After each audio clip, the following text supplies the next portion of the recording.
많으신 아버지 하나님 감사합니다. 우리가 늘 듣던 말씀 우리의 귀에 하나님 항상 들려주시기를 원하는 목자들과 교사들의 찬양 우리의 고백입니다.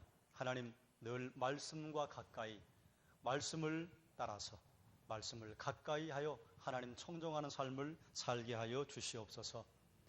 오늘 이 시간도 우리를 부르셔서 말씀 가운데 교제하게 하시고 또 하나님께서 시간과 환경을 허락하신 것을 감사드리옵나이다.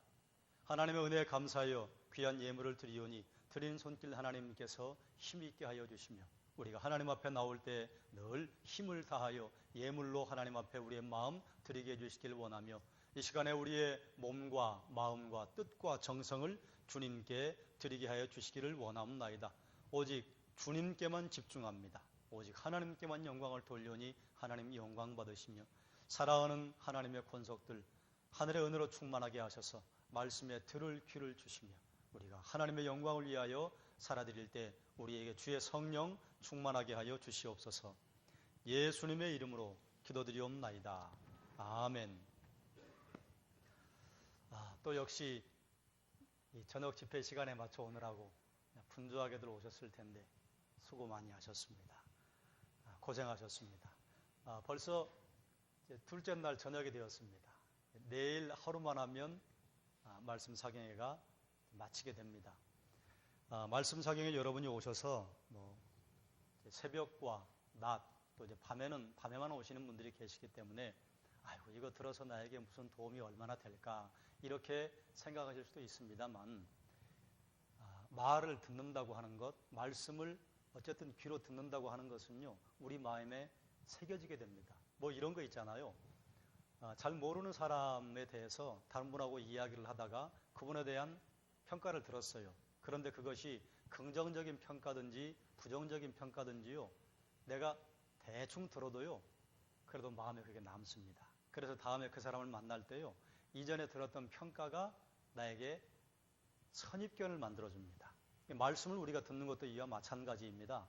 말씀을 우리가 깨닫고 듣든지 깨닫지 못하고 듣든지 불문하고 말씀을 어쨌든 귀로 입력을 시키면요 이게 마음에 들어가서 박히게 됩니다. 그렇기 때문에 우리가 말씀을 함께 나누는 자리에 나와 있는 것만으로도 하나님께서 우리에게 주시는 은혜가 충분하다 할 수 있습니다. 하나님께서 이스라엘 백성들을 광야로 걷게 하신 이유가 있었어요. 신명기 8장 2절과 3절 말씀을 우리가 어제 읽었는데 제가 한번 읽겠습니다. 내 하나님 여호와께서 이 40년 동안에 너로 광야의 길을 걷게 하신 것을 기억하라. 이는 너를 낮추시며 너를 시험하사 내 마음이 어떠한지 그 명령을 지키는지 아니 지키는지 알려 하심이라. 너를 낮추시며 너를 줄이게 하시며 또 너도 알지 못하며 내 열조도 알지 못하던 만나를 내게 먹이신 것은 사람이 떡으로만 사는 것이 아니요 여호와의 입에서 나오는 모든 말씀으로 사는 줄을 너로 알게 하려 하심이니라. 하나님의 이스라엘 백성들을 광야의 길을 걷게 하신 이유가 있다 그 말이에요. 그것이 무엇이냐? 시험하시려고. 하나님이 하시는 시험은 테스트입니다. 유혹이 아니에요. 그래서 어떻게 하시려고요? 너를 낮추셔서 하나님의 말씀을 지키는지 안 지키는지 알려 하심이라. 어제 나누었던 말씀을 한번 다시 좀 상기해 볼 필요가 있습니다. 하나님이요 우리의 인생길에 광야를 들어가게 하실 때가 있습니다. 그런데 그 광야를 들어가게 하실 때에 한 번, 두 번 이렇게 들어버리는 광야가 있는데요. 광야의 길을 걷게 하실 때 그때 내가 어떤 선택을 하느냐에 따라서 그 다음 내 인생에 광야가 또 올 것인가 말 것인가 결정이 됩니다. 광야의 길을 하나님께서 허락을 하셨을 때요. 그때 하나님에게 순종하면요. 그러면 그 다음 광야길 다시는 들어가지 않게 하시고 다시 또 그 광야길을 들어간다 하더라도요. 거기서 이제 멈칫거리지 않고 넘어갈 수 있습니다. 그러므로 광야를 들어갈 때에 우리가 하나님 앞에 감사한 마음으로 들어갈 수가 있는 것이고 그리고 또 광야를 갈 때 더군다나 감사할 수 있는 것은요. 이스라엘 백성들이 광야길을 갈 때요. 하나님께서 가데스 바네아에서 아이고 너희는 안 되겠다. 뒤로 빠꾸. 그래서 38년 동안 광야길을 가게 하실 때 하나님은 가데스 바네아에 그냥 짐 꾸려놓고 계신 게 아니라 함께 들어가셨다 그 말이에요. 임마누엘 하셨다. 그러니 우리가 어떤 형편 어떤 자리에 있든지 간에 하나님께서 우리와 함께 하신다 그 말입니다. 그러니 그리스도인은요. 그 어떤 환난과 고난과 어려움이 있다 할지라도 하나님이 나와 함께 하신다고 하는 것을 잊어버리지 않을 수 있는 것입니다. 하나님께서 우리에게 이제 험한 코스를 보낼 때가 있어요. 이스라엘 백성들 하나님의 인도함으로 말미암아 그것도 하나님의 인도입니다. 험한 코스 간 것 하나님의 도움이 필요하다. 잘 먹고 잘 살면 하나님을 찾지 않게 됩니다. 하나님을 찾지 않게 되면요, 그러면 이제 우리는 멸망의 길로 가는 것이죠. 광야의 길에 하나님 품에 안겨가야 하고 구름 기둥 불 기둥으로 인도하셔요. 여러분, 그동안 광야가 많이 있으셨죠. 광야를 거쳐올 때 하나님이 보내주신 구름 기둥 불 기둥이 있으셨죠. 있습니다. 하나님의 함께하심 그 사인들이 있었다 그 말이에요. 그래서 하나님께서 구약 성경에 도처에 이스라엘을 사랑하시는 하나님을 알려주신다. 연애할 때처럼 기뻐하시고 첫 포도 열매를 딴 것처럼 기뻐하시고 무화과나무를 심고 딴 것처럼 기뻐하시고 그리고 신랑의 신부를 기뻐하는 것처럼 우리를 기뻐하신다. 여기까지 어제 우리가 살폈던 말씀이에요. 그리고 이제 이것이 4장까지였는데 오늘 이제 5장을 들어가는데요. 먼저 1, 2, 3, 4장을 우리가 보지 않았기 때문에 잠깐 좀 훑어보겠습니다. 여러분 성경을 읽으신 것으로 제가 가정하고 함께 나갑니다. 1장에 보면 요단 동편 아라바 광야에서 하나님께서 모세를 통해 선포하시는 말씀이에요. 2절에 보니까 호렙산을 거쳐서 세일산을 거쳐서 가데스 바네아까지 10하루길이다. 그리고 이제 가데스 바네아에서 하나님께서 하나님의 계획을 말씀을 해주세요. 그리고 거기서 맨 처음 무엇을 하느냐? 모세가 수령들을 세우잖아요. 군 편제를 새로 하는 것과 같습니다. 이제 가나안으로 입성하려면요, 분명히 가나안 거민들과 접촉을 해야 되는데 이게 뭐 우리 잘 갈게, 우리 잘 있어 이러는 게 아니잖아요. 전쟁이 시작되잖아요. 그래서 군 편제를 시작을 하고 정탐할 사람들을 보냅니다. 19절에 보니까 우리가 호렙산을 떠나 너희가 보았던 크고 두려운 광야를 지나 아모리 족속의 길로 가데스 바네아에 이른 때에, 그런데 하나님께서 정탐꾼이 갔다 와서 엉뚱한 보고를 하니까요, 40절에 이스라엘을 다시 돌리십니다. 1장 40절에 보니까 너희는 방향을 돌려 홍해 길을 따라 광야로 들어갈지니라. 광야로 들어갑니다. 2장에 보면 이제 가데스 바네아에서 회정하는 사건이 나와요. 홍해 길로 광야에 들어가서 여러 날 동안 세일산을 두루 다녔더니, 이 세일산은요 에돔의 지역에 있는 산입니다. 에돔 광야의 입구에 있는 산이에요. 그러니까 에돔 광야로 이스라엘 백성들이 들어간 것입니다. 8절에 보면 우리가 세일산에 거주하는 우리 동족 에서의 자손을 떠나서 아라바를 지나며 엘랏과 에시온 게벨 곁을 지나 행진하고 돌이켜 모압 광야 길로 지날 때에, 이게 이제 이스라엘 백성들이 38년 동안 돌아온 것을 한 절에 그냥 압축해서 설명을 한 것입니다. 내려간 길을 설명을 한 것이 아니라. 그리고 이제 헤스본 왕을 치고 3장에 보면 바산 왕 옥을 칩니다. 그런데 이제 여기서 바산 왕 옥을 친 다음에 모세가 하나님께 요청합니다. 저 가나안 땅 들어가게 해주십시오. 그런데 하나님께서요 모세에게 넌 됐다. 내 거룩을 드러내지 못했다. 신명기 3장 26절 말씀을 함께 한번 보겠습니다.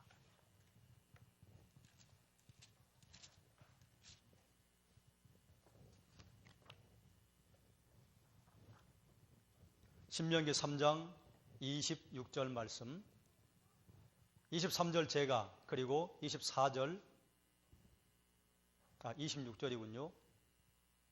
25절을 제가, 26절을 함께 보겠습니다. 구하옵나니 나를 건너가게 하사 요단 저쪽에 있는 아름다운 땅, 아름다운 산과 레바논을 보게 하옵소서 하되,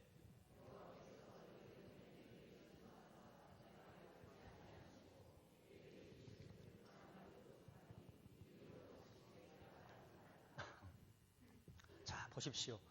모세가 하나님 저도 저 땅에 좀 들어가게 해주십시오. 하나님 부탁했는데 하나님께서 듣지 않으셨어요. 왜 볼 수 없다고 말씀하셨는고? 모세가 지금 전하는 게요, 27절이 이게 참, 26절이 참 이게 우리가 좀 귀담아 들어야 할 말입니다. 제가 한번 다시 읽지요. 여호와께서 너희 때문에 내게 진노하사 내 말을 듣지 아니하시고 내게 이르시기를 그만해도 족하니 이 일로 내게 말하지 말라라고 하셨다. 너희 때문에. 내게 진노하사 내 말을 듣지 아니하시고. 자, 그런데 여기 한번 보십시오, 여러분. 하나님께서 모세에게 진노하신 것이 이스라엘 백성 때문이었습니까? 모세 때문이었습니까? 모세 때문이었습니다.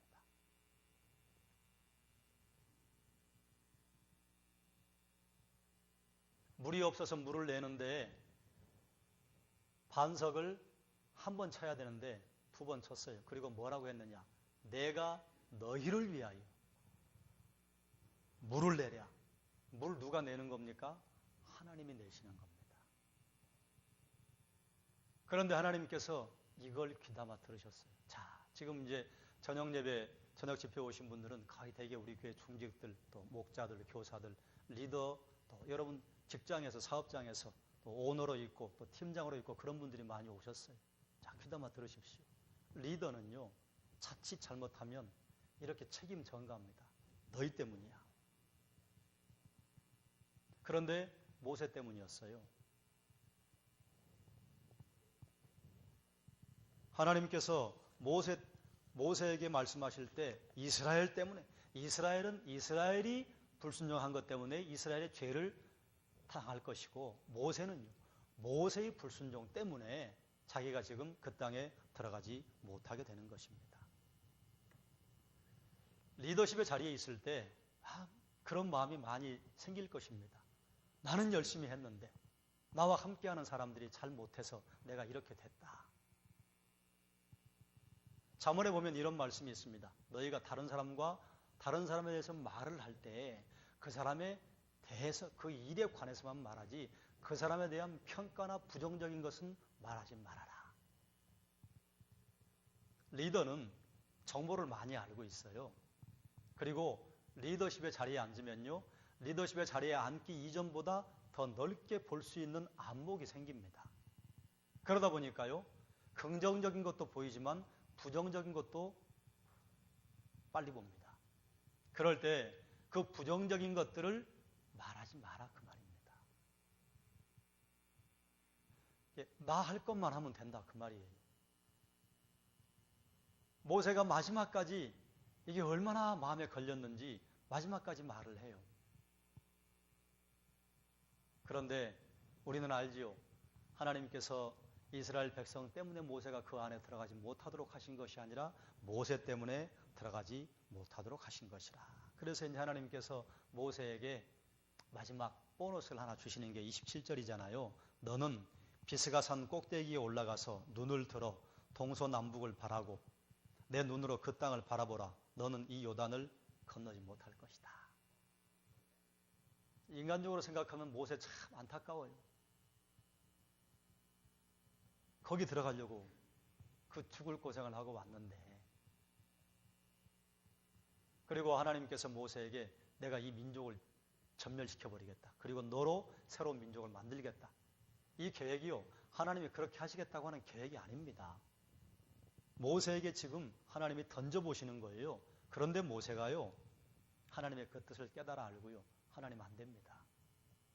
하나님 이 백성 만약에 광야에서 진멸하시면 하나님이 능력이 없어 그러셨나 보다. 그리고 이방의 사람들이 하나님을 힐난하고 하나님의 영광을 깎아내릴 것 아닙니까? 안 됩니다. 차라리 저를 죽이십시오. 이렇게까지 해서 이스라엘 백성들을 끌고 모압 광야까지 왔는데 못 들어가게 됐어요. 얼마나 섭섭합니까? 그거 보여주면 뭐합니까? 그런데 모세가 하나님의 성품을 알기 때문에 순종합니다. 이제 정리해요. 정리해서 뭘 하느냐? 그럼 내가 이스라엘 백성들에게 뭘 할까? 다시 말씀을 요약해주고, 그리고 또 유언을 뭘 하는가 하면 매 7년 정기 면전염 초막절에 모였을 때 이스라엘 남녀노소가 다 모여서 말씀 낭독해라. 그리고 여호와 경외하게 하고 너희가 경험했던 하나님의 그 능력을 자녀들에게 알려줘라. 이것이 이스라엘 백성들이 사는 길이었습니다. 그런데 이것이 이스라엘 백성들만 사는 길이 아니고요, 우리가 사는 길입니다. 다윗의 일대기를 보면 나중에 이제 솔로몬이 왕위에 오르잖아요. 왕이 오를 때 하나님께서 솔로몬이 이제 내일 이제 이것에 대해서 신명기의 결론적인 이야기를 나눌 텐데 잠깐 좀 언급을 하면요. 듣는 마음을 달라고 기도합니다. 그것을 하나님은 네가 분별력, 지혜를 구하여서라고 그렇게 설명을 하세요. 그러면서 뭐라고 하시는가 하면 네가 뭐 왕 직분을 잘 수행하면 아니면 네가 전쟁에 이기면 그러면 내가 복주겠다가 아니라 내 아버지 다윗처럼 네가 내 말을 청종하면 네 왕위가 견고하리라. 그러니까 솔로몬이 번영하고 솔로몬이 번성하고 잘 되는 것도요. 다른 게 없었어요. 하나님 말씀 청종하는 것이었습니다. 이스라엘 백성들이 잘 되는 것도 그 기준이 무엇이었느냐? 하나님 말씀 청종하는 것입니다. 우리가 이 땅에 살아갈 때 잘 되고 복을 누리는 것도요. 하나님 말씀 청종하는 것입니다. 성경은 줄기차게 그 말씀을 우리에게 하고 있고요. 신명기에서는요. 귀에 못이 박히도록 듣고 지키고 행하라. 듣고 지켜 행하라. 이 말씀을 계속해서 반복합니다. 4장에 가면 준수해야 할 하나님의 규례에 대해서 말씀을 하시는데 우상 섬기지 말라고 하는 걸 가장 처음 해주십니다.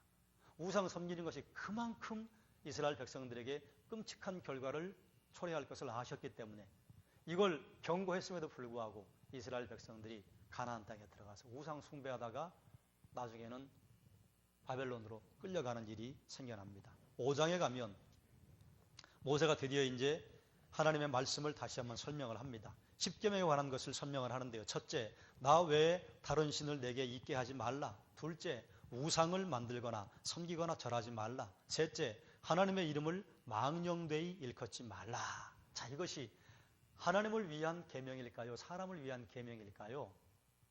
우리는 이것을 하나님을 위한 계명이라고 알고 있습니다. 그러나 하나님을 위한 계명 아닙니다. 왜 그럴까요? 자, 나 외에 다른 신을 너에게 있게 하지 말라. 하나님에게 손해되는 게 있습니까? 없습니까?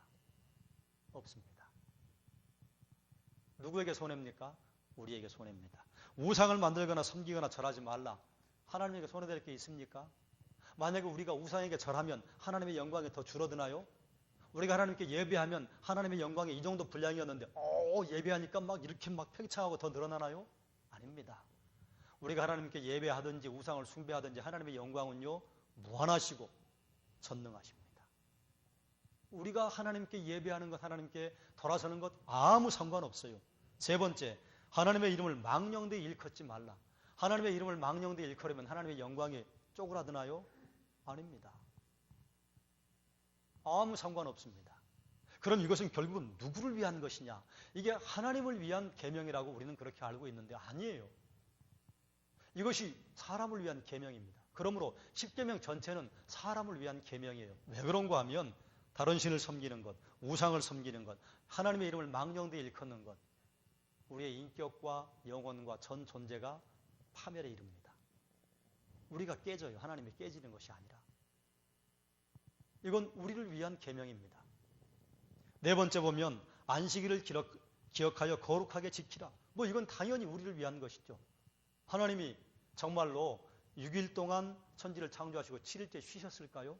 하나님 6일 동안 창조하시고 아이고 힘들다. 아이고 팔다리 쑤시네. 그리고 쉬셨을까요? 아니에요. 안식을 누구를 위한 것이냐? 우리를 위한 것입니다. 이걸 6대1의 법칙이라고 합니다. 하나님의 천지를 창조하실 때 우리 인간의 생체 리듬을요 6대1로 만드셨어요. 6일 일하면 하루 쉬어야 해요.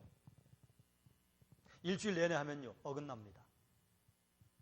요즘 5일 일하고 이틀 쉬는 것도 이것도 별로 바람직하지 않아요. 그렇지만 우리는 괜찮아요. 우리는 좋아요.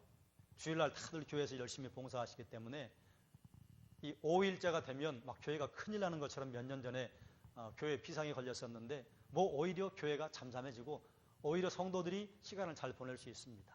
그런데 이제 뭐 지난 개천절처럼 3일날 금요일, 4일날 토요일, 6일날 주일, 3, 4, 5, 5일날 주일 이러면 이제 3일날 들로 나가셨으면 4일날 돌아오셔야 되는데 5일날 안 돌아오시면 이것도 골치 아파요.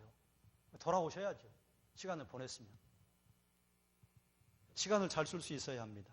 노동자와 농민, 노예, 육체 노동자를 숨 돌릴 수 있는 기회를 줘라. 이미 이스라엘 백성들이요 출애굽할 때요 거기에 노예들이 끌려왔습니다.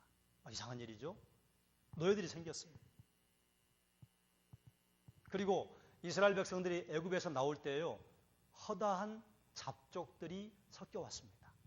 그러니까 이스라엘 백성만 나온 게 아니라요. 그 옆에서 이스라엘 백성들을 보다가 아이고 이스라엘 백성들에게 붙어가면 뭔가 좀 있을 것 같아. 그리고 다른 이민족들이 섞여 들어온 사람들이 있어요. 그래서 이스라엘 백성들이 광야에서 불평할 때 누가 했는가 하면요. 이 섞여온 이민족들이 불평불만을 하기 시작합니다. 그래서 이제 이게 이스라엘 전체의 확장이 돼요. 노동자, 농민, 노예, 육체 노동자 숨 돌릴 기회를 줘야 합니다. 여러분이 사업장을 운영하시면 여러분의 고용한 사람들에게 숨 돌릴 기회를 주셔야 합니다. 그 다음에 이제 내 부모를 공경하라. 효도하라고 하는 말씀이에요. 효도하라고 하는 것 당연히 사람을 위한 것이죠. 5장의 31절 말씀 함께 같이 읽겠습니다. 신명기 5장 31절 읽겠습니다. 너는 여기 내 곁에 서 있으라. 내가 모든 명령과 규례와 법도를 내게 이르리니 너는 그것을 그들에게 가르쳐서 내가 그들에게 기업으로 주는 땅에서 그들에게 이것을 행하게 하라 하셨나니 그러면 이 33절에 너희가 살 것이요 복이 너희에게 있을 것이며 너희가 차지한 땅에서 너희의 날이 길리라. 자, 이스라엘 백성들이 하나님께서 말씀하신 명령을 지키면 하나님이 좋다는 이야기예요? 아니에요. 너희 좋다. 그런데 우리는 이걸 오해해요. 하나님 앞에 언약을 지키고 예배를 드리고 헌금을 하고 기도하면 우리가 하나님께 뭐 해준 것처럼 생색을 내려고 해요. 아니에요. 제가 전에 그 말씀 드렸잖아요. 기억하시는지 모르겠습니다. 제가 이미자 씨 노래를 참 좋아하는데 이미자 씨 노래가 이제 안 부르니까 이제 자꾸 까먹어져요. 그런데 제가 이미자 씨 노래를 좋아해가지고 레코드판을 하나 샀단 말이에요. 그래서 이미자 씨 판 사는데 제가 노력을 하나 했잖아요. 그래서 그걸 가지고 가서 이미자 씨 내가 판 하나 샀어요. 그래서 밀리언셀러가 된 거예요. 고맙죠? 그러면 고마워할까요? 고마워하겠죠. 고마워하지 않으면 문제가 되니까. 그런데 그거 제가 한 장 산다고 그게 도움이 됩니까? 도움 안 돼요. 한 장 사도 그만 안 사도 그만이에요.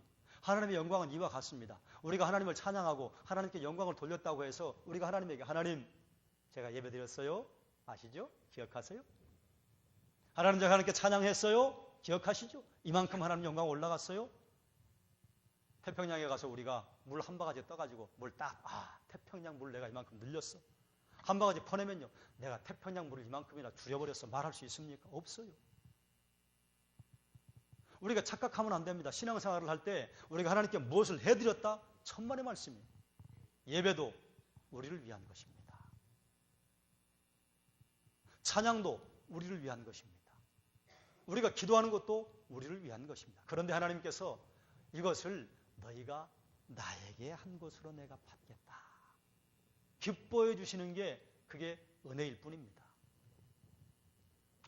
5장 31절에 너는 그것을 그들에게 일러라. 그리고 그들에게 가르쳐라. 이것을 행하게 하라. 계명을 주신 이유는 그거 그냥 듣고 말라고 하는 것이 아니라 지키라고 우리에게 주신 거예요. 그리고 이제 6장으로 넘어가면요.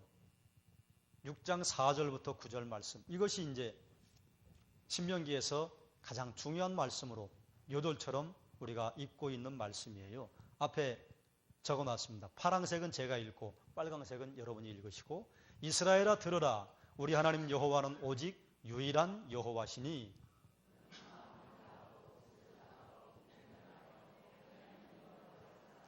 오늘날 내가 내게 명하는 이 말씀을 너는 마음에 새기고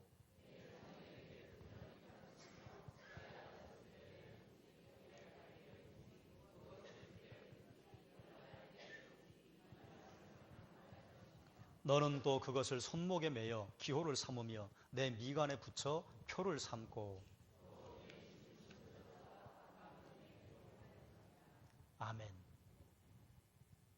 먼저 듣고 지키고 그리고 그걸 자녀들에게 가르치고 하여간 보이는 곳에 이 말씀을 적어서 붙여놔라. 그 말씀입니다. 2절에 보면요. 6장 2절을 함께 보시죠. 제가 읽겠습니다. 곧 너와 내 아들과 내 손자들이 평생에 내 하나님 여호와를 경외하며 내가 너희에게 명한 그 모든 규례와 명령을 지키게 하기 위한 것이며 또 내 나를 장구하게 하기 위한 것이다. 자, 절 보세요. 여호와를 경외하며 그 말씀을 지키는 것, 이거 목적이 무엇이냐? 내 나를 장구하게 하기 위한 것이라. 여호와 경외하고 여호와의 명령을 지키면요, 누가 좋으냐? 우리가 장수한다, 그 말입니다. 여러분 한번 생각해 보십시오. 여호와를 경외하라, 여호와 이름을 망령되이 일컫지 말라, 이건 그냥 지나가더라도 안식일을 거룩하게 지키라. 안식일 날 지키지 않으면요, 우리가 몸이 감당할 길이 없어요. 내 부모에게 순종하라, 이거 순종하지 않으면요, 그러면 가족 관계가 불편해져요. 부모님과 자녀가 사이가 좋지 않고 가족 관계가 불편하면 어디 편안하게 나가서 일할 수 있습니까? 내 이웃의 것 도둑질하지 말라. 도둑질했다가 들키면 어떻게 돼요? 그거 골치 아프죠. 민형사상의 책임을 져야 하고, 그리고 폐가 망신할 가능성이 있습니다. 내 이웃의 소유와 내 이웃의 아내, 내 이웃의 남종 여종을 탐내지 말라. 만약에 탐냈다가는요, 나중에 걸리면 골치 아파요. 이게 다 누구를 위한 것이냐? 우리를 위한 것입니다. 너는 간음하지 말라, 살인하지 말라, 도둑질하지 말라. 간음했다가 걸리면 어떻게 돼요? 걸리면 여러 가지로 부담스러워요. 살인했다가 걸리면 어떻게 돼요? 내가 안 좋아요. 도둑질했다가 걸리면 누가 안 좋아요? 내가 안 좋아요. 그러므로 하나님의 말씀대로 사는 것은요, 나에게 좋은 것입니다. 만약에 우리가 하나님께서 하지 말라고 하는 것들을 했다가는요, 이 땅에서 제명에 못 살아요. 일찍 죽을 가능성이 많아요. 그러니 내 나를 장구하게 하기 위한 것이라, 우리를 위한 것이다, 그 말입니다. 언약을 지키라, 언약을 지키라. 여러분, 언약을 지키라고 하는 말을 들을 때 하나님 위한 거야. 하나님 내가 이 말씀 지켜주면 하나님 좀 덕 좀 보려고, 이렇게 생각하면 곤란하다, 그 말입니다. 제가 이 말을 계속하게 될 거예요. 여기에 이제 너는 또 그것을 손목에 메어 기호를 삼으며 미간에 붙여 표를 삼고 또 내 집 문설주와 바깥문에 기록할지니라. 이걸 이제 유대인들은 말씀 그대로 이해를 해가지고 이 말씀을 적은 걸 문 앞에다가 붙여놓습니다. 이제 이것을 매주자라고 해요. 이렇게 이제 이건 이제 현관 앞에, 이건 방문 앞에, 이건 대문 앞에 붙여놓은 겁니다. 이 안에 신명기에 있는 말씀과 출애굽기에 있는 말씀, 4개의 말씀, 구원의 말씀, 봉헌의 말씀, 섬김의 말씀, 또 하나 잘 기억이 안 납니다. 이 4가지를 양피지에 바늘로 촘촘하게 기록을 해서 넣어놓습니다. 그리고 집에 들어갈 때 저거 만지고 자기 가슴에 대고, 나올 때 저거 만지고 가슴에 대고. 그리고 이제 아까 봤던 매주자가 이런 식으로 만들어집니다. 빈통 상자를 만들고 안에다가 이 양피지를 집어넣고 뚜껑 닫아요. 그럼 이제 이런 것들이 되는 것입니다. 근데 저걸 이제 내 손목에 메고 미간에 매라고 하니까 이제 이렇게까지 하고 다녀요. 이건 큰 거, 요건 작은 거. 요 작은 거는 이제 요 큰 거는 머리에 이렇게 묶는 겁니다. 작은 거는 손목에 메어서 이렇게 똘똘 감아 사는 거예요. 그런데 이제 여기서 우리가 유대인들을 본받자 이것이 아니고요, 유대인들에 대한 태도를 한번 우리가 좀 생각해 볼 필요가 있습니다. 여러분, 집에 어떤 성경 구절이 붙어 있습니까? 잘되고 잘되고 잘되고, 내 시작은 미약할세나 내 나중은 창대하리라, 하나님께서 너에게 복 주시리라, 주로 이런 말씀이 붙어 있어요. 복이 중요한 게 아닙니다. 하나님의 말씀을 따라가면 복은요, 따라오게 되어 있어요. 그런데 우리가 하나님의 말씀은 일단 뒤로 하고, 하여간 복 받는 말씀만 그냥 다 받아가지고 이렇게 적어놓고, 또 그 말씀 요절이라고 이렇게 암송하고, 하나님의 말씀은요, 어느 것 하나 버릴 게 없습니다. 이 말씀 속에 사람이 한 말을 빼고 하나님의 말씀은요, 우리가 다 아멘으로 받아야 할 말씀이에요. 어느 건 좋고 어느 건 바람직하지 않고 그렇지 않다, 그 말이에요. 근데 이스라엘 유대인들이 이제 이걸 이제 경문이라고 합니다. 경문. 그 다음에 이제 이 팔뚝에 이 매는 이 끈들을요, 저 끈이 이제 일률적인 게 아니고 자기를 더 거룩하게 보이기 위해서 어떤 사람들 저 끈을 막 더 넓혀요. 그래서 막 칭칭 감아 매는 사람들이 있었습니다. 그러면 더 거룩하게 보이는 줄 알고. 너희 옷수를 길게 하고 경문의 띠를 넓히고 그거 하지 말아라, 예수님이 책망하셨어요. 잘못된 것입니다. 그러나 저렇게 해서라도 하나님의 말씀을 옆에 두려고 하는 태도는 우리가 본받아야 합니다. 여러분, 성경책이 집에 가면 어느 곳에 있습니까? 뭐 화장실에 있든 부엌에 있든 여러분 책꽂이에 있든 그건 뭐 괜찮아요. 성경책이 과연 매일 열려 있느냐 그 말이에요. 여러분이 주일날 또는 수요일날 예배 오기 위해서 성경 툭툭 털고 가지고 와서 다시 그 자리에 고이 모셔두었다가 다시 또 그 다음 예배 드릴 때 가지고 온다면 그러면 과연 우리가 말씀을 가까이 하는 사람이라고 할 수 있겠는가 생각해 볼 필요가 있다 그 말이에요. 하나님께서 우리에게 하라고 하는 것부터 하고 붙이라고 하는 것부터 붙이면 됩니다. 하나님께서 우리에게 너희 이거 붙여라 이 말씀밖에 없어요. 그럼 붙여도 됩니다. 마음을 다하고 뜻을 다하고 주 너희 하나님을 사랑하고 들으라 이스라엘아. 복만을 강조하고 복받기를 원하는 것보다 하나님 앞에 바로 서고 말씀 순종하는 게 우선입니다. 말씀 가까이 하는 게 우선이에요.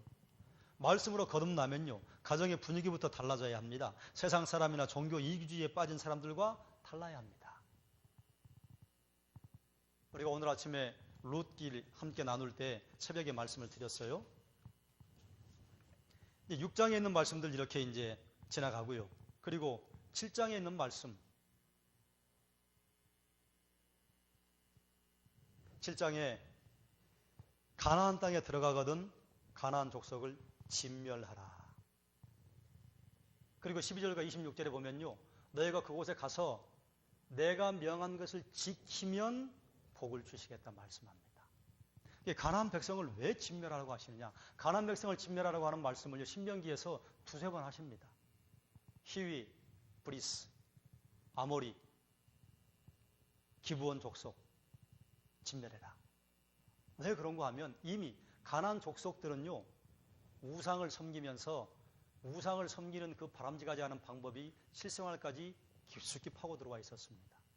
그러니까 생활 자체가 음란하고 타락했어요. 근데 그런 사람들과 함께 교통하고 가서 우상을 섬기다 보면 그럼 그 사람들하고 서로 이렇게 통혼하다 보면요. 그럼 물들어요. 하나님이 아시기 때문에 아주 엄중하게 말씀하신 거예요. 진멸해라. 그런데 진멸하지 못합니다. 그래서 결국은 하나님께서 예상하신 대로 가나안 사람들보다 더 부패하게 되고 더 악하게 되고 말았습니다.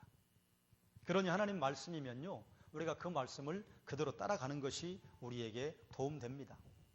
8장에 넘어가면요. 하나님께서 광야의 길을 걷게 하신 이유 우리가 아까 읽었잖아요. 8장 2절과 3절 내가 너를 낮추고 너를 시험하여 광야 길을 걷게 하는 이유는 네가 내 말을 지키는지 아니 지키는지 내가 보기 위함이라.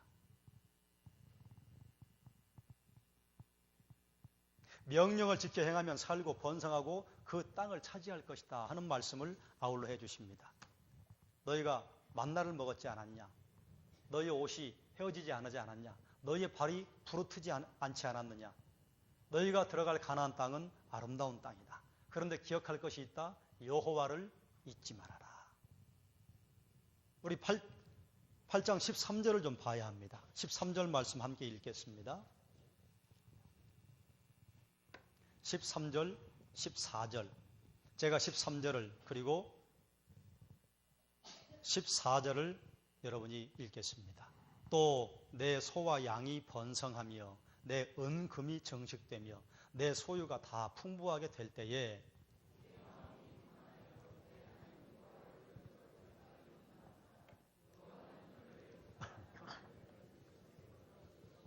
아멘. 주님이 하나님이 염려하시는 게 이겁니다. 여호와를 잊지 말아라. 그런데 너희가 먹어서 배부르게 되고 너희가 아름다운 집을 짓고 거주하고 소와 양이 풍부하고 너에게 은금이 많아지면 너희가 교만해서 어떻게 교만해질까요? 이 소 내가, 이 양 내가, 이 집 내가 했다고 해서 교만하여 여호와를 잊어버릴까 염려한다. 사람은 부유할 때 하나님 떠난다고 하는 말씀을 제가 계속해서 드리잖아요. 부유할 때 하나님 따라가는 사람은요 정말 경건한 그리스도인입니다.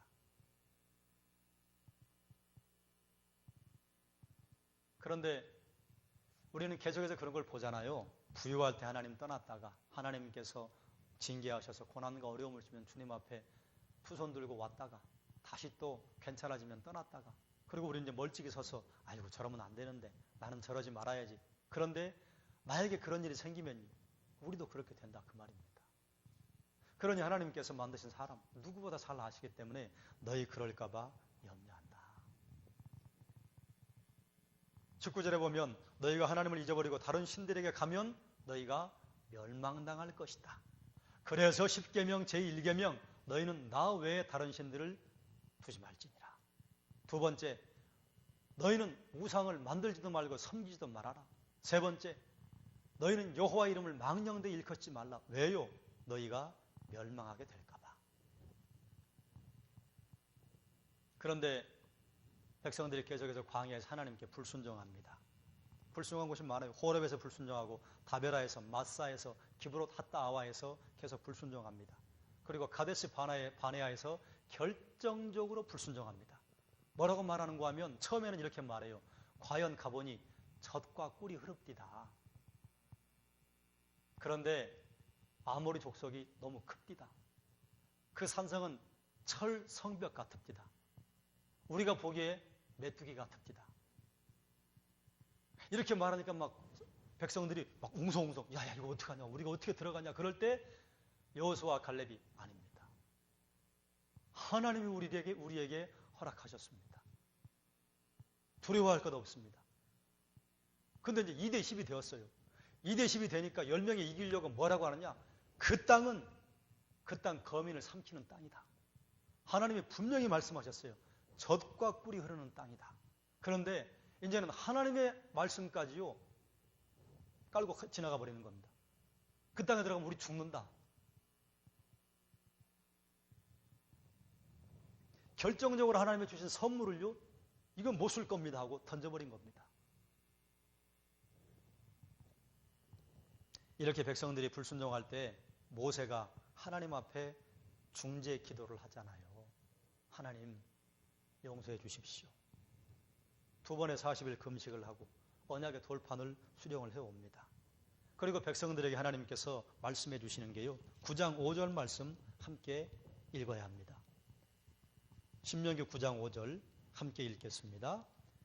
내가 가서 그 땅을 차지함은 내 공의로 말미암음도 아니며 내 마음이 정직함으로 말미암음도 아니요 이 민족들이 악함으로 말미암아 내 하나님 여호와께서 그들을 내 앞에서 쫓아내심이라. 여호와께서 이같이 하심은 내 조상 아브라함과 이삭과 야곱에게 하신 맹세를 이루려 하심이니라. 이스라엘 백성들이 가나안 땅에 들어가는 것이요 너희 잘나서 그런 거 아니야. 너희가 정직하기 때문이 아니야. 너희가 뭐 가나안 백성들보다 더 의롭기 때문이 아니야. 가나안 백성들이 악하기 때문이야. 그리고 내가 아브라함하고 야곱하고 이삭하고 약속했어. 나는 그 약속을 지켜. 하나님 하신 말씀은요 반드시 지키십니다. 그러니 우리가 구원받는 것도요 너희가 공의롭기 때문이 아니야. 너희가 정직하기 때문이 아니야. 내가 약속했어. 그래서 예수 그리스도 아들을 보내시고 우리가 비록 하나님 앞에 불평하고 원망하고 하나님 앞에 불순종하더라도 내가 약속한 것 때문에 너희를 이끌어 드리는 거야. 그러니 자랑할 것이 무엇이뇨? 우리가 은혜로 말미암아 구원을 얻었으니 자랑할 것 없다. 그러니 하나님 앞에 우리가 구원받은 것, 우리가 감사할 것밖에는 없습니다. 사랑하는 여러분, 주님 우리를 구원해 주신 것에 늘 감사와 영광을 돌리시기를 주님의 이름으로 축원합니다. 10장에 넘어가면요, 하나님께서 요구하시는 것을 또 말씀합니다. 하나님께서 요구하시는 것은요, 여호와를 경외하며 그 도를 행하며 그를 사랑하며 마음을 다하고 뜻을 다하여 하나님을 섬기고 내 행복을 위하여 여호와의 명령을 지키는 것이라. 여기서도 하나님 뭐라고 말씀하시느냐? 내 명령 왜 지키느냐? 너희의 행복을 위하여. 하나님이 계명을 왜 주시느냐? 너희의 행복을 위하여. 하나님께서 우리에게 주의 말씀을 따르게 하라고 왜 하시느냐? 너희의 행복을 위하여. 하나님 말씀을 따르면요, 우리가 행복합니다. 하나님 행복할 것도 없고 불행할 것도 없어요. 우리가 사라진다 한들 하나님의 영광에 무슨 흠이 나겠습니까? 우리가 사라진다 한들 하나님께서 무슨 그것 때문에 마음 아파하시겠습니까? 그런데 그것 때문에 마음 아파해 주시고 그것 때문에 기뻐하시고 그러신다 그 말이에요. 14절과 22절에 보면 만물이 하나님의 것이다. 그리고 여호와께서 너희를 기뻐하고 사랑하사 너희를 택하셨다. 그러므로 너희는 마음의 할례를 행하라. 그리고 그 다음 절에 뭐가 나오는가 하면요, 고아와 과부와 나그네를 돌아보라. 자, 절 보십시오. 신약 성경에는 또 이렇게 말합니다. 오직 너희가 추구해야 할 경건은 과부와 고아와 나그네를 돌보는 것이라. 하나님 사랑과 이웃 사랑은요, 항상 함께 붙어갑니다. 너희 마음의 할례를 행하라. 그럼 그 마음의 할례를 행한 것이 무엇으로 드러나느냐? 나그네와 고아와 과부를 돌아보는 것으로 드러난다. 그러니까 이것은 믿음은요, 행함으로 바로 드러나는 것입니다. 이제 뒤에 가면 또 구체적인 말씀이 나오기 때문에 뒤에 가서 한번 다시 보겠습니다. 11장에 보면요, 나의 명령을 지키라 또 말씀하세요. 1절부터 7절까지는 너희는 보지 않았냐? 하나님께서 바로에게 재앙을 내리신 것, 애굽 군대에게 홍해에서 하신 일, 그리고 다단과 아비람이 모세에게 반항하고 하나님께 반항함으로 광야에서 어떤 일을 당했는지 너희 두 눈으로 똑바로 보았다. 그러니 너희는 내 명령을 지켜라. 그리고 13절과 21절 또 말씀을 반복하세요. 이거 두 번째 쉐마라고 합니다. 11장 13절부터 21절까지를 함께 읽겠습니다. 신명기 11장 13절에서 21절 말씀 교독하겠습니다. 마지막 함께 봅니다. 내가 오늘 너희에게 명하는 내 명령을 너희가 만일 청종하고 너희의 하나님 여호와를 사랑하여 마음을 다하고 뜻을 다하여 섬기면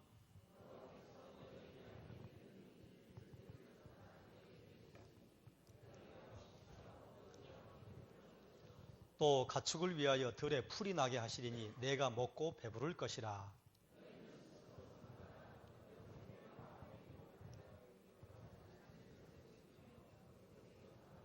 여호와께서 너희에게 진노하사 하늘을 닫아 비를 내리지 아니하여 땅이 소산을 내지 않게 하심으로 너희가 여호와께서 주신 아름다운 땅에서 속히 멸망할까 하노라.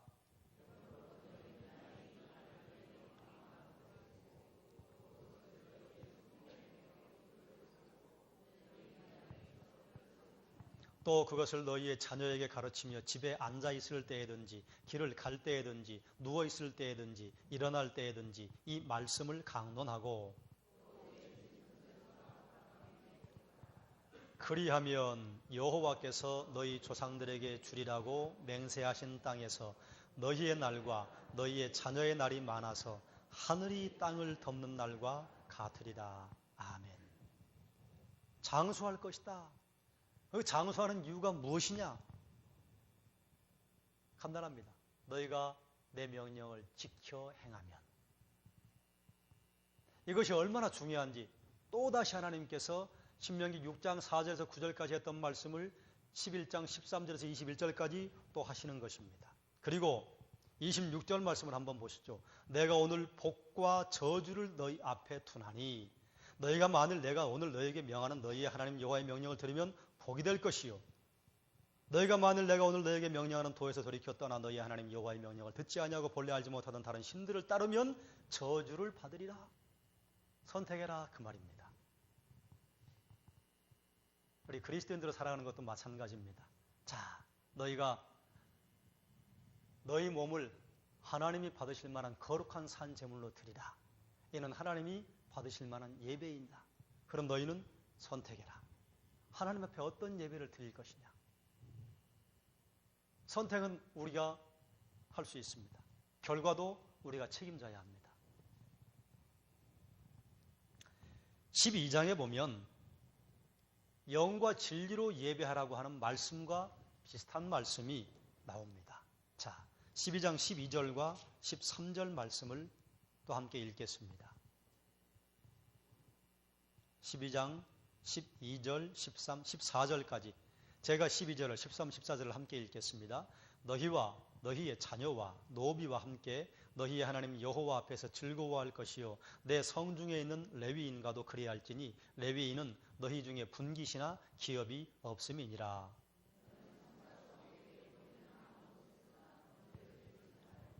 오직 너희의 한 지파 중에 여호와께서 택하실 그곳에서 번제를 드리고 또 내가 내게 명령하는 모든 것을 거기서 행할지니라. 아멘. 아무 데서나 예배하지 말아라. 내가 지시할 곳이 있을 것이다. 거기에 가서 예배하고 그리고 거기에 가서 내가 너희에게 명령한 것 행하라. 요한복음 4장 24절 말씀에 하나님께 예배하는 자는 영과 진리로 예배할지라. 성령으로 말미암아. 진리라고 하는 것은 하나님께서 우리에게 요구하시는 방법으로 말미암아. 하나님께서 이스라엘 백성들에게 요구하셨던 예배의 방법은요, 몸과 마음과 뜻과 정성을 다하여. 구체적인 방법은요, 너희가 제단을 쌓을 때 흙으로 쌓든지 다듬지 않은 돌로 해라. 다듬은 돌로 하지 말아라. 거기 계단 휘황찬란하게 만들어가지고 그 위에 예전에는 바지가 없었잖아요. 통으로 딴 원피스 같은 그 에봇을 입고 올라가다가 너희 맨살이 드러나지 않도록 해라. 그러니까 하나님의 제단을 휘황찬란하게 만들라고 말씀하신 적이 없습니다. 하나님은. 휘황찬란한 제단은 누가 만들었냐? 하나같이 이방신을 섬기는 사람들이 하는 거예요. 본체 자신이 없으니까요. 다른 것들로 막 멋들어지게 만들어. 그 앞에 가면 이거 너무 아름답네. 우리가 예배를 드릴 때에도 우리 예배 중심에 앉아 계시는, 우리 예배 중심에 좌정하시는 하나님에게 우리의 시선을 집중을 시켜야지 그 외의 것들에 시선을 집중하는 것 그렇게 별로 도움이 되지 않는다 그 말입니다. 그리고 여기서도 말씀하셨듯이 레위인을 저버리지 말라. 레위인과 제사장 저버리지 말라고 하시는 말씀을 계속합니다. 그 땅의 신을 탐구하여 섬기지 말라. 이 사람들은 어떻게 신을 섬겼나 탐구할 것도 없다. 그 땅의 신들은 자녀를 제물로 바치는 사람들이다. 연구할 게 뭐 있느냐. 연구하지 말라고 아예 못을 박으세요. 그리고 이제 13장에 가면요. 돌로 사람 쳐 죽일 죄가 있습니다. 이 무시무시한. 13장 10절 말씀 함께 읽겠습니다. 13장 10절 읽습니다. 그는 애굽 땅 종 되었던 집에서 너를 인도하여 내 신 너를 꿰어 떠나게 하려 한 자이니 너는 돌로 쳐 죽이라. 내 어머니 아들, 형제나 자녀나 내 가족 가운데 누가 하나님을 떠나서 이방신을 섬기자고 하거든 너희를 꿰거든 돌로 쳐 죽여라. 하나님을 섬기는 것과 이방신을 섬기라고 하는 것 거기에는 단호하게 반응해야 한다고 말씀을 하시는 거예요. 혹시 선지자나 꿈꾸는 자가 너희에게 너희를 꿰더냐? 아니면 너희 친구가 너희 사랑하는 사람이 너희를 꿰더냐? 너희 아내가 꿰냐? 너희 남편이 꿰냐? 돌로 쳐 죽이라고 말하고 있습니다. 요즘 그렇게 했다가는 심각하죠. 큰일 나죠. 그러나 우리가 하나님을 섬기는 데 있어서요. 이만큼 단호하게 하라고 하는 말씀이에요. 가족이라도 여호와께로부터 너희를 떠나게 하거든 돌로 쳐 죽여라. 왜 그래요? 여호와를 떠나는 것은 누구의 행복을 없애는 거예요? 우리의 행복을, 너희의 행복을. 만약에 너희가 들어가서 사는데 너희 성읍 가운데 하나가 이방신을 섬기고 그런 낌새가 보이거든 한번 가서 조사해보고 만약에 성읍이 이방신을 섬기거든 그 성읍 전체를 진멸해라.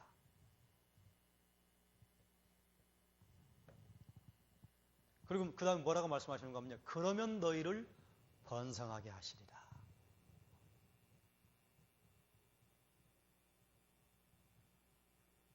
아주 하나님을 섬기는 것에 무시무시합니다.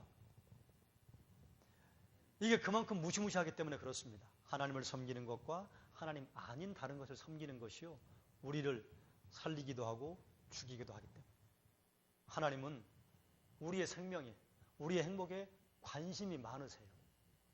우리가 행복하면 하나님이 더 행복하고 우리가 불행하면 하나님 불행해 주시고 그것 때문이 아니라 하나님 우리의 행복에 관심이 있으시다 그 말이에요. 14장은요. 그 안에 가나안 족속의 안에 들어가서 이제 주의해야 할 것들을 이제 가르쳐 주시는데 1절과 2절, 1절 제가 2절 함께 보겠습니다. 너희는 너희 하나님 여호와의 자녀이니 죽은 자를 위하여 자기 몸을 베지 말며 눈썹 사이 이마 위에 털을 밀지 말라.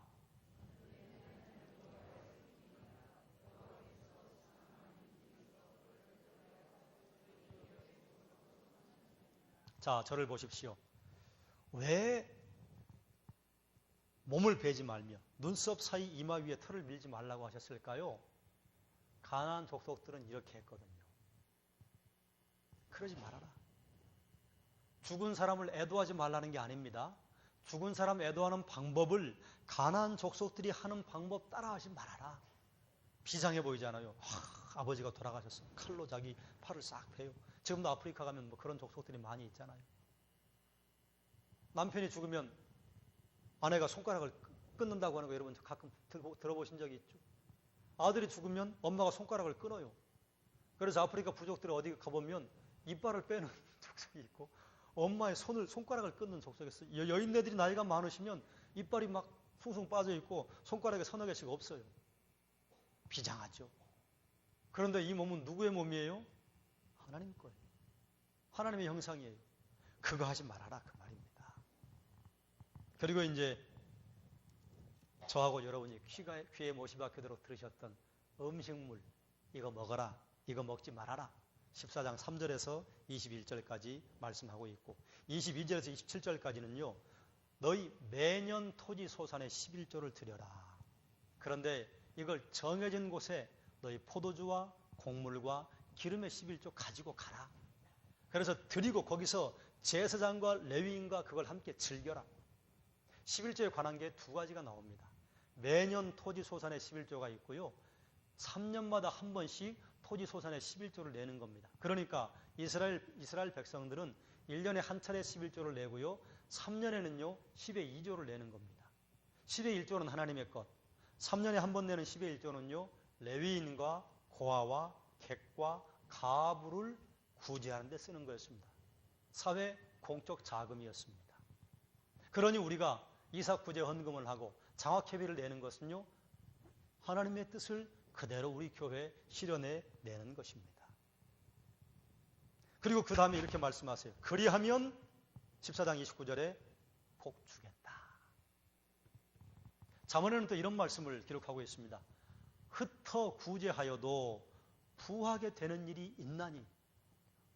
또 잠언의 다른 말씀은 이렇게 선포합니다. 너희가 부하고자 하느냐? 구제해라. 여러분 자녀들을 부유한 사람으로 만들고 싶으면요. 구제하는 아이로 만들면 됩니다. 그러면 이상하게 돈이 흩어질 것 같은데요. 모아요. 모아져요. 왜 그럴까요? 돈이 모아지는 것은요. 내가 얼마를 버느냐에 있지 않습니다. 물론 이것도 중요하죠. 그런데 돈을 모으는 것은요.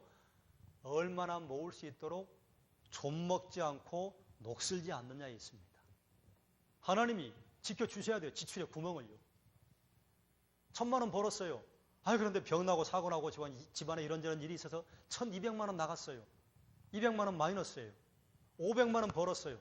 그런데 쓸 거 쓰고 100만 원 모았어요. 누가 모은 사람이에요? 말 하나 많아죠. 그러니 하나님께서 우리의 재물을 지켜주셔야 새나가지 않습니다. 하나님께서 지켜주지 않으면요. 아이고 솔솔 빠져나가면요. 정신없이 솔솔 빠져나갑니다. 그런데 하나님께서 돈을 모을 수 있는 방법을 가르쳐 주셨어요. 11조 드려라. 복 주겠다. 구제해라. 복 주겠다. 11조 드리고 구제하는 사람은요. 낭비를 잘 안 합니다. 여러분 100만 원 월급 받았는데 10만 원 드려봐요. 검소하게 살아야 돼요. 살려면요. 100만 원이니까 10만 원 드리죠. 한 1억 여러분 수입이 생겨보십시오. 1,000만 원 11조 드릴 수 있어요? 1,000만 원 11조 떼려면요. 허리띠 졸라매고 살아야 됩니다. 엉뚱한 짓 안 해요. 사람들이 왜 돈을 못 모으냐? 엉뚱한 짓 하니까 돈 못 모으잖아요. 돈 생기면 타락하는 데 써버려요. 돈 생기면 노름하고. 돈 생기면 사치하는 데 써버리고 엉뚱한 데 쓰니까 돈이 솔솔솔 새나가는 것 아닙니까? 그리고 그런 구멍들도 하나님께서 분명히 막아주시겠다고 했어요. 너희 소득을 하늘 창고에 쌓아라. 거기는 좀 먹는 일이 없고 동록이 먹는 일이 없다. 방법을 가르쳐 줬어요. 저는 헌금 설교를 안 합니다. 주로. 제가 청 필요하면 어쩌다가 여러분들에게 말씀을 드리는데요. 분명히 성경은 말씀하고 있어요. 11조 드려라. 그러면 복 주겠다. 14장 29절 말씀. 28절부터 29절, 28절을 제가 29절을 여러분이 읽겠습니다. 내 3년 끝에 그의 소산의 10분의 1을 다 내어 내 성읍에 저축하여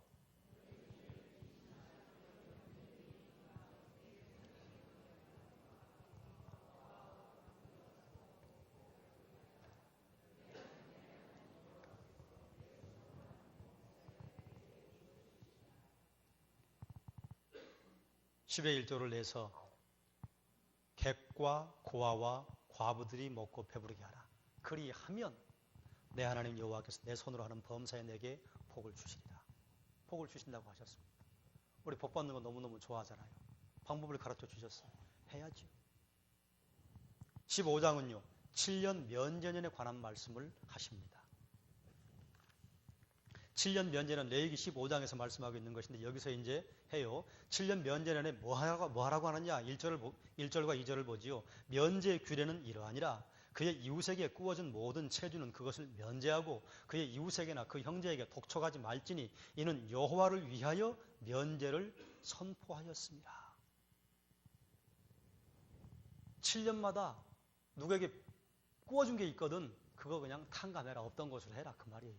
그런데 이건 누구에게 해당돼요? 같은 동족에게. 이방인에게는 독촉할 수 있다고 그렇게 말씀해요. 그러니까 믿음의 식구들끼리 돈거래를 하셨거든요. 이 정도 배짱이 좀 있어야 합니다. 이 정도 배짱 없으면요. 빌려주지도 마세요.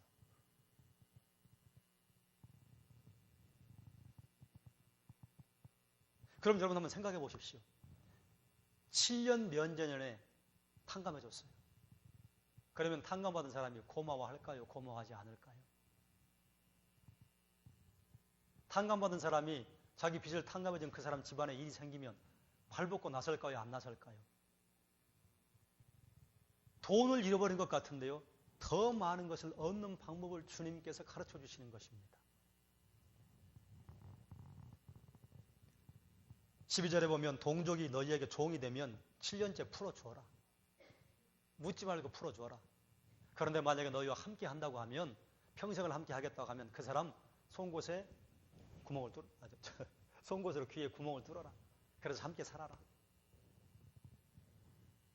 1절부터 23절에 보면요. 소와 양의 첫 새끼는 하나님께 드려라. 흠이 있다면 너희가 먹어라. 이웃에 관해서 어떻게 해야 할지. 그 다음에 이제 16장에는요. 3대 절기에 대해서 말씀하고 있습니다. 6월절, 7.7철, 초막절. 지켜라 그 말씀이죠. 6월절 너희 애굽에서 나온 거 기억해라. 그리고 7.7절 곡식의 낫을 대는 날로부터 시작해서 7주가 지난 다음에 50일째 성회로 지켜라. 이게 무슨 말이에요? 추수하게 한 그것 가지고 기뻐해라.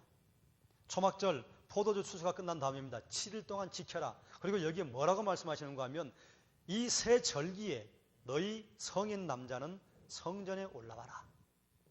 그리고 그 다음에 뭐라고 하시느냐? 힘을 다하여 예물을 준비해라. 여러분 예배당에 올 때 힘을 다하여 예물 준비해야 합니다. 이게 하나님 창고 배불리자고 하는 것이에요? 너희에게 복을 주시겠다 그 말씀이에요. 제가 세가족 공부할 때 양육반에 여러분이 이제 양육반을 끝내고 우리 교회 가족이 되시면 이거 해야 합니다. 말씀 보십시오. 기도하십시오. 예배에 참석하십시오. 헌금 내십시오. 헌금 안 내도 우리 교회 넉넉합니다. 우리 교회 빚이 없습니다. 왜 헌금 내라고 하시는 줄 압니까? 재물이 있는 곳에 마음이 있습니다.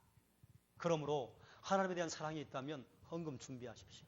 그러나 이런 헌금은 드리지 마십시오. 우리 교회는 헌금 바구니를 돌리지 않기 때문에 예배당에 이렇게 헌금 준비 안 하고 왔다가 아이쿠 헌금함이 앞에 보이네? 주머니에서 뭐 이렇게 아이에게 용돈 주는 것처럼 그런 헌금을 하지 마십시오. 그런 헌금 하나님께 받으신 바 되지 않습니다. 미리 준비해서. 이거 하나님께 드리겠다고 한 거, 그거 드리십시오. 만약에 준비하지 못했으면 편안하게 예배를 드리십시오. 헌금이요? 교회 배부르자고 그거 가지고 무슨 일 하겠다고 하라는 게 아니에요. 너희 복 받으라고 하나님께서 하신다 그 말이에요. 16장 절기를 지키면서 우리에게 해주시는 말씀입니다. 신명기 16장 17절 말씀을 함께 보겠습니다. 한번 찾으시죠.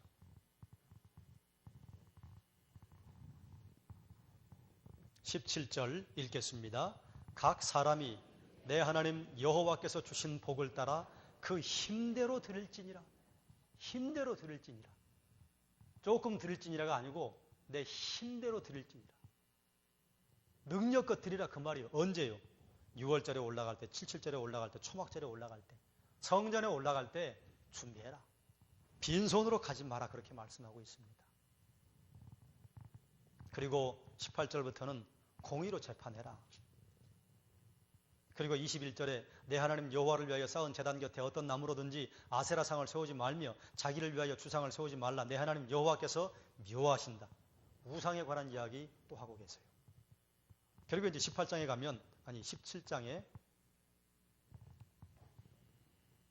돌로 쳐 죽일 죄가 또 나옵니다. 돌로 쳐 죽일 죄가 아까도 나왔었는데 13장에 나왔었는데 지금도 똑같아요. 뭐 돌로 쳐 죽이라고 하느냐? 다른 신 섬기자고 너희를 꾀거든 돌로 쳐 죽여라. 그런데 이제 구체적인 방법을 말씀하세요. 한 사람이 그 말 했다고 돌로 쳐 죽이면 안 되고 두세 사람이 저 사람이 지금 우리를 꾀서 다른 신 섬기자고 했습니다. 증언하면 그러면 돌로 쳐 죽여라. 돌로 쳐 죽일 때 누가 먼저 돌을 던지느냐? 증언한 사람이 먼저 던집니다. 책임을 져야 하니까요.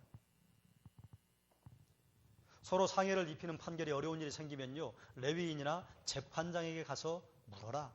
그리고 14절 말씀, 7장 14절, 이스라엘의 왕에 관한 말씀이 나옵니다. 17절까지 교독하겠습니다.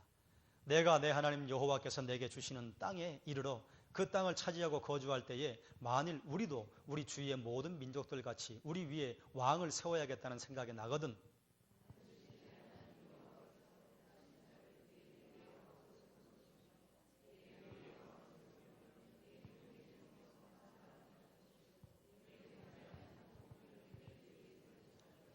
그는 병마를 많이 두지 말 것이요 병마를 많이 얻으려고 그 백성을 애굽으로 돌아가게 하지 말 것이니 이는 여호와께서 너희에게 이르시기를 너희가 이후에는 그 길로 다시 돌아가지 말 것이라 하셨음이며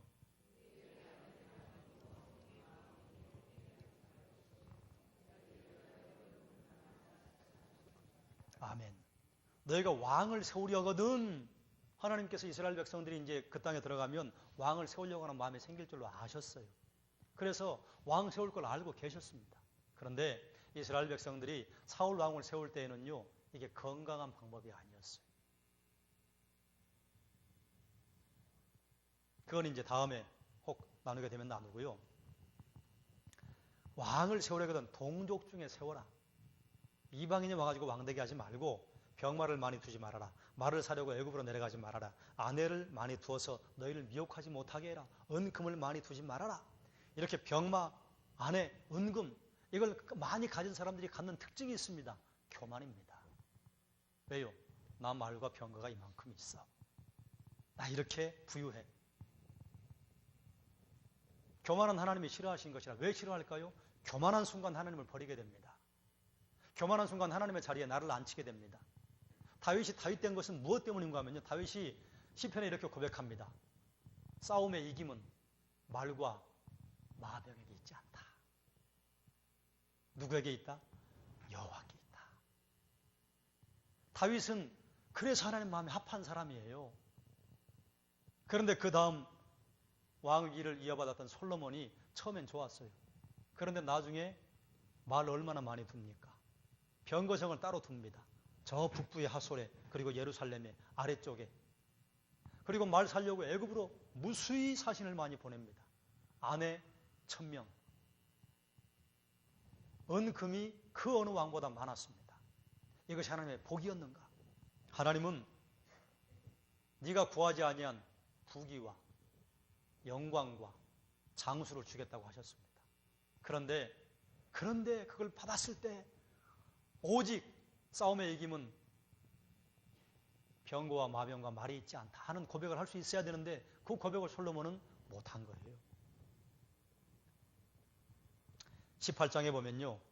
제사장과 레위인에 관하여서 어떻게 할 것인가. 제사장과 레위인을 챙겨라. 그리고 이제 그 유명한 하나님께서 내 뒤에 나와 같은 선지자 한 사람을 세울 것인데 만약에 너희가 나중에 선지자가 와서 이런저런 말을 하는데 그 선지자의 말에 정험도 없고 성취함도 없으면 그 사람 말 두려워하지 말아라. 우리에게 요즘 이제 적용해야 할 말씀 아니겠습니까? 뭐 이런 주변에 뭐 선지자라고 하는 사람들, 뭐 예언 기도를 한다는 사람들 많아요. 봐라 그 말입니다. 그들의 삶에 열매가 없으면요 두려워할 것 없습니다. 19장에는 이제 도피성에 관한 이야기가 나와요. 도피성 요단 동편에 3군데, 요단 서편에 3군데 그렇게 두지요. 그리고 19장 14절 말씀을 함께 보겠습니다. 함께 읽겠습니다. 내 하나님 여호와께서 내게 주어 차지하게 하시는 땅, 곧 내 소유가 된 기업의 땅에서 조상이 정한 내 이웃의 경계표를 옮기지 말지니라. 아멘. 이제 뒤로 가면서 그 경제적인 문제, 그리고 서로 사람들이 이제 부대끼고 살면서 하는 문제에 관해서 말씀을 해주는데, 이웃의 경계표라고 하는 것은 뭐 요즘처럼 뭐 측량 기술이 발달된 게 아니기 때문에 여기서부터 여기까지 에브라임 땅, 또 에브라임 지파의 족장 누구 땅, 그렇게 어떻게 정했느냐?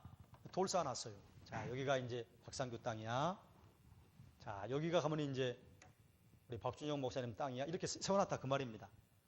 그러니까요, 그 지게표를 옮기면 어떻게 돼요? 땅의 위치가 바뀌어요. 그거 하지 말아라. 이걸 이제 우리의 경계로 가지고 와보면요, 너희 속임수 써서 다른 사람 거 뺏으려고 하지 말아라.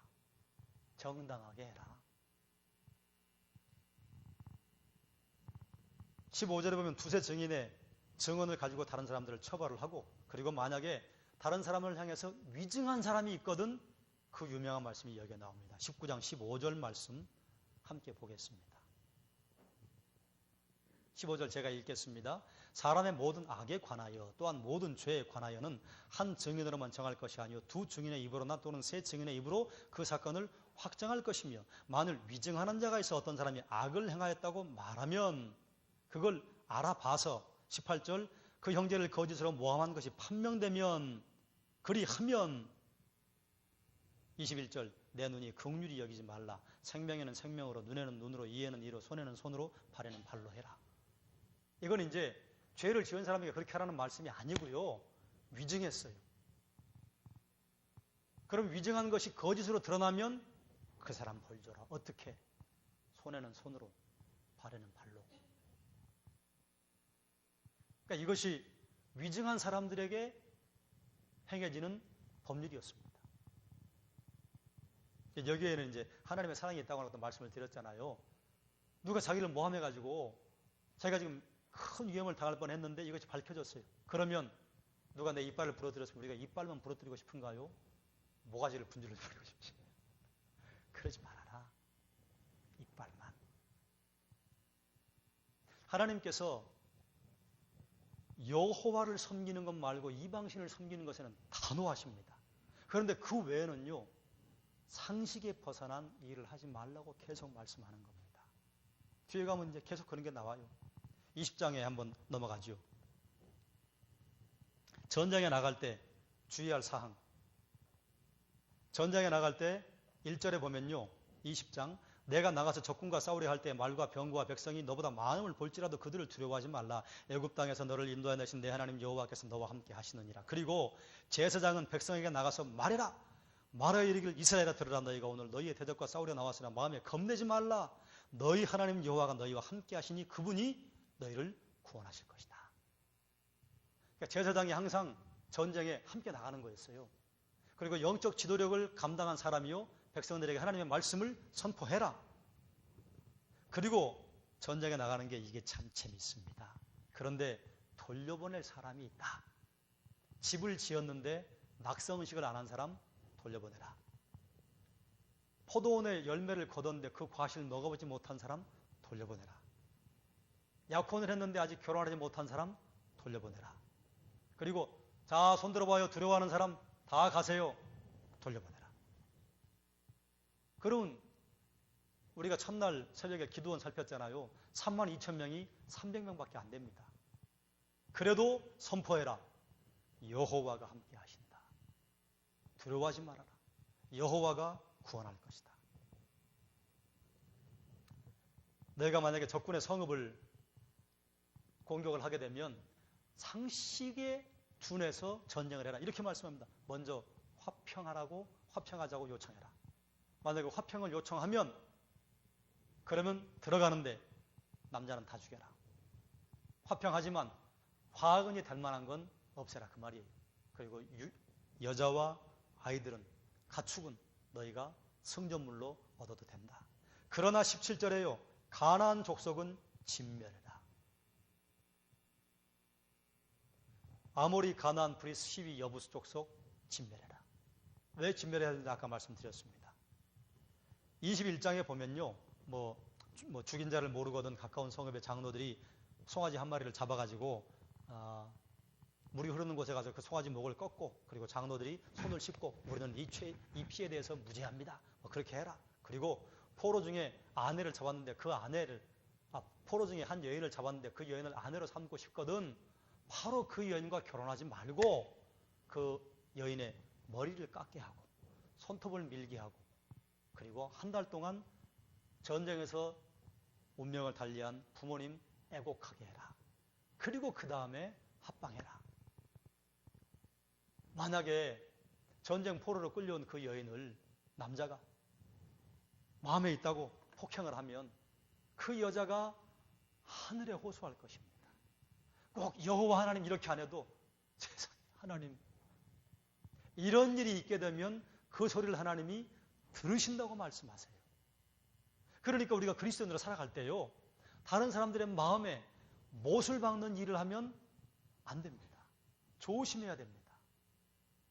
못을 박는 일을 하면요, 그 사람이요, 하나님 이럴 수가 있습니까? 하나님이 들으신다 그 말이에요. 두 아내를 얻었는데 한 사람은 너희가 사랑하고 한 사람은 미워하는데, 아이고 미워하는 그 여인네에게서 큰아들이 낳고 사랑하는 여인네에게 둘째 아들이 낳았으면 사랑하는 여인네 아들이라고 그 아들을 장자로 삼아서 2배를 주지 말고 미워하는 여인네 아들에게 태어난 장자라도 그 아이가 장자니까 2배를 줘라. 상식에 벗어난 일을 하지 말아라. 그런데요, 상식에 해당되지 않는 게 있습니다. 자식이 부모에게 불순종하면요, 부모의 고발로만 자식을 돌로 치게 되어 있습니다. 두세 사람의 증언이 아니에요. 이건 이제 부모님을 공경하는 것은요, 하나님을 공경하는 것과 하나님이 같이 보시기 때문에 그렇습니다. 그리고 하나님께서 하나님의 그 권세를요, 부모에게 위임해 줬어요. 기르고 양육하고 태어나게 하고 돌보는 것, 하나님이 하시는 것을 부모가 그대로 하도록 하셨어요.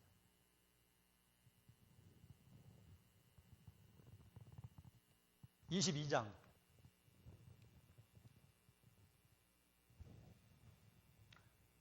이제 상식이 통하는 사회 하면서 이제 성윤리에 관한 말씀을 이제 얼핏 하십니다. 그런데 22장 1절에 보면요, 너희가 만약에 소나 양의 길 잃은 것을 보거든 돌려줘라.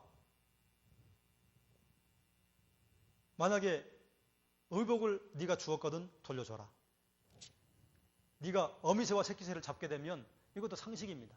어미새와 새끼새, 2마리 다 잡은들 그것들이 무슨 말을 하겠어요. 그러나 어미새와 새끼새를 함께 잡게 되거든 새끼새만 잡고 어미새는 놓아줘라.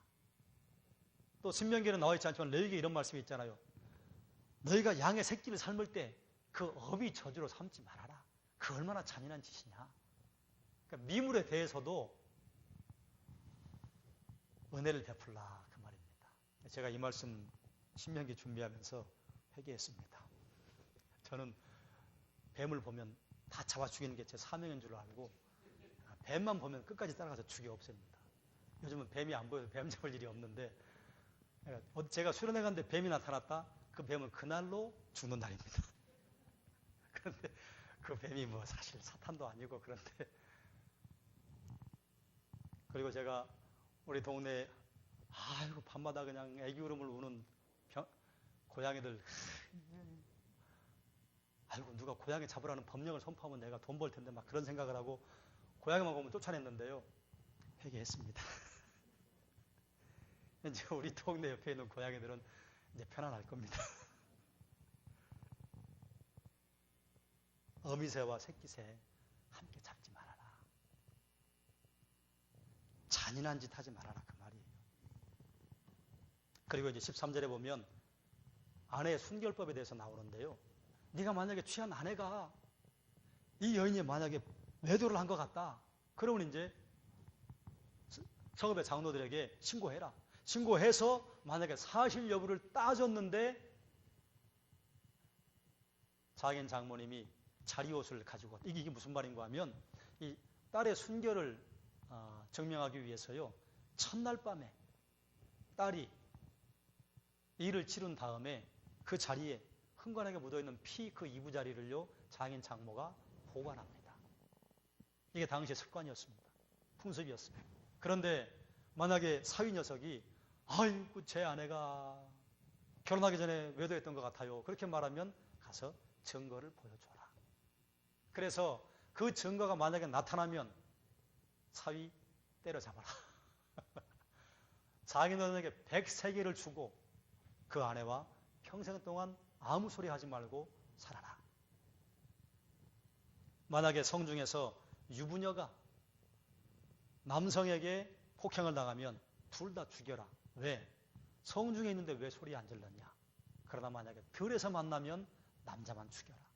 들에서 여인이 소리를 질러도 도와줄 사람이 없었기 때문에 처녀와 총각이 만약에 서로 간음을 하게 되면 하다가 들키면 그 총각은 장인 어른에게 50세계를 빙폐물로 주고 그리고 결혼하고 살아라. 아주 상식적입니다. 그리고 23장에 보면 총회에 들어오지 못할 사람, 고안 상한 사람, 그리고 음경이 잘린 사람, 사생자, 암몬인 모압인은 영원히 못 들어온다. 그러나 애굽 사람과 에돔 사람은 3대 후에 들어올 것이다. 그리고 23장 15절 말씀을 함께 보겠습니다. 제가 15절, 16절을 함께 봅니다. 23장. 종이 그의 주인을 피하여 내게로 도망하거든 너는 그의 주인에게 돌려주지 말고.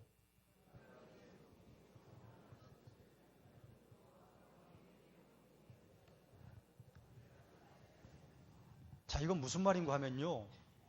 지금 다른 사람의 종이 나에게 도망왔어요. 그러면 조용히 알아서 그냥 거둬라 이 말이 아닙니다. 거두라는 건 무슨 말인가 하면 종이 주인에게 도망왔으니 오죽 핍박을 당했으면 도망왔겠느냐. 그러니 네가 그 종 사라 그 말입니다. 거저 받으라는 말씀은 성경엔 전혀 없어요. 근데 이제 여기엔 그 말이 나와 있지 않을 뿐입니다. 종이 주인에게 도망가서 너한테 왔다 그러면 내가 이 사람에게 가면 좀 인간다운 삶을 살 것 같다 하고 너에게 왔으니까 너에게 능력이 되면 돌려보내지 말고 네가 그거 대신 그 종이 빚진 거 갚아주고 네가 데리고 살고 그 종이 너에게 일하게 해서 거기서 소득을 얻어라. 그러나 정기 7년이 되면 어떻게 해야 돼요? 풀어줘야 돼요.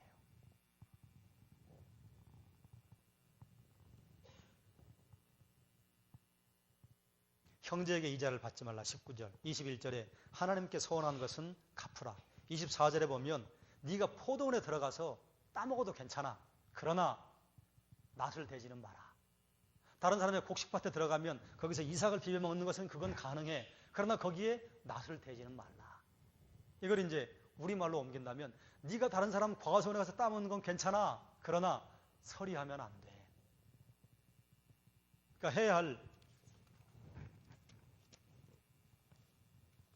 행동의 울타리를 하나님께서 잘 말해 주십니다. 그리고 24장에 보면요, 이혼과 재혼에 관해 말씀하는데, 너희가 만약에 서로 결혼했다가 이혼하게 되면 남편이 결혼 증서를 써주어라. 그러면 이제 이혼해서 다시 나가서 재혼할 수 있다. 그래서 이 여인이 두 번째 남자와 결혼을 했는데 또 이혼을 했다. 그런데 첫 번째 남자가 집을 나간 그 아내가 마음에 들어서 다시 결합을 하려고 하면 그건 하지 말아라. 그건 부정하다. 5절은 앞에 있는 말씀이고 6절에 보면요, 맷돌 윗짝을 저당 잡지 말아라. 그리고 10절에 보면요, 10절은 한번 좀 봐야 합니다. 24장 10절 말씀,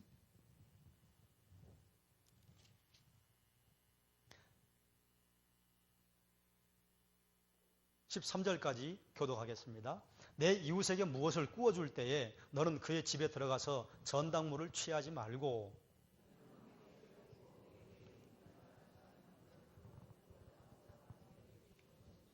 그가 가난한 자이면 너는 그의 전당물을 가지고 자지 말고.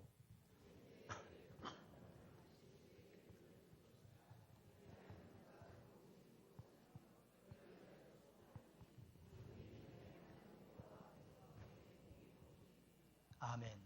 당시에는 돈을 빌려줬는데 만약에 못 갚으면 그 집에 가서 전당물을 꺼내왔어요. 그런데 네가 집에 가서 나 이거 전당 잡을 거야? 하지 마라, 그 말입니다. 근데 이제 이걸 보면 이제 우리나라의 이 집달리, 압류 이게 참 이게 문제가 있습니다. 완전히 살 기반을 잃어버리게 하잖아요. 그런데 서구 사회는 보면요, 은행에 빚을 졌어요. 빚을 지면요, 사업장에 있는 것들, 그 다음에 차가 세 대면 뺏어가요. 뺏어가는데요, 차 한 대는 남겨둡니다. 써야 되니까. 집은 절대로 뺏지 않습니다. 왜요? 살아야 되니까.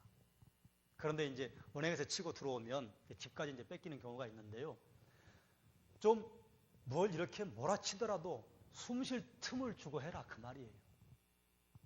사업에 실패해 보신 분들 있으시죠? 인정사정 없잖아요.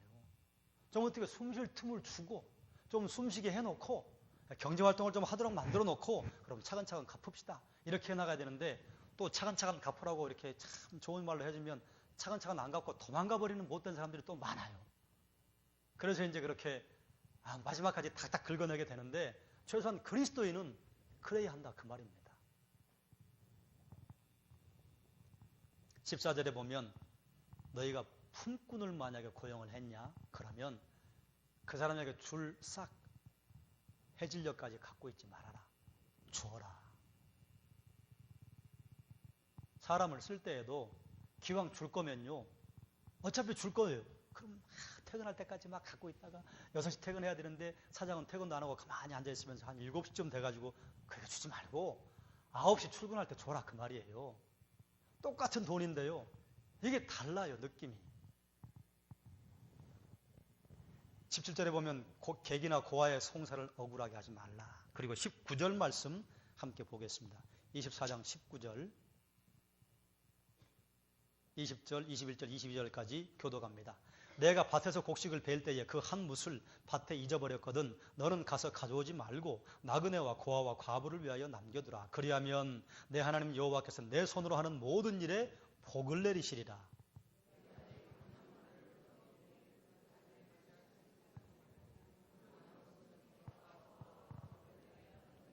내가 내 포도원의 포도를 딴 후에 그 남은 것을 다시 따지 말고 객과 고아와 과부를 위하여 남겨두라.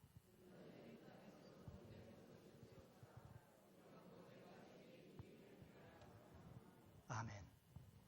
이걸 이제 모퉁이법이라고 해서 폐하법이라고 합니다. 모퉁이 남겨둬라. 이렇게 넓은 논이 있거든.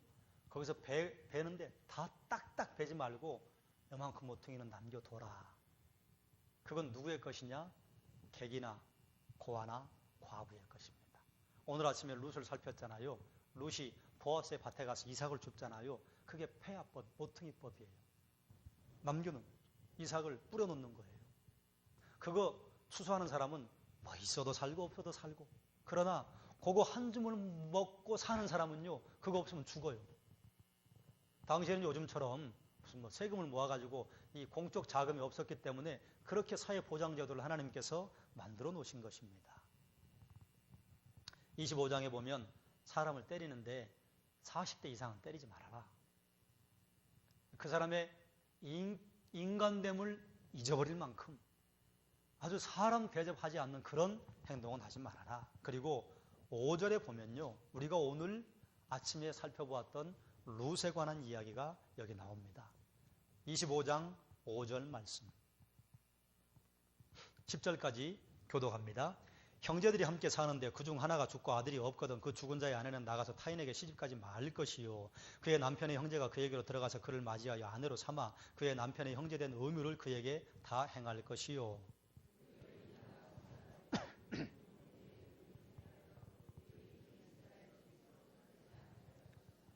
그러나 그 사람이 만일 그 형제의 아내 맞이하기를 즐겨하지 아니하면 그 형제의 아내는 그 성문으로 장로들에게로 나아가서 말하기를 내 남편의 형제가 그의 형제의 이름을 이스라엘 중에 있기를 싫어하여 남편의 형제된 의무를 내게 행하지 아니하나이다 할 것이요.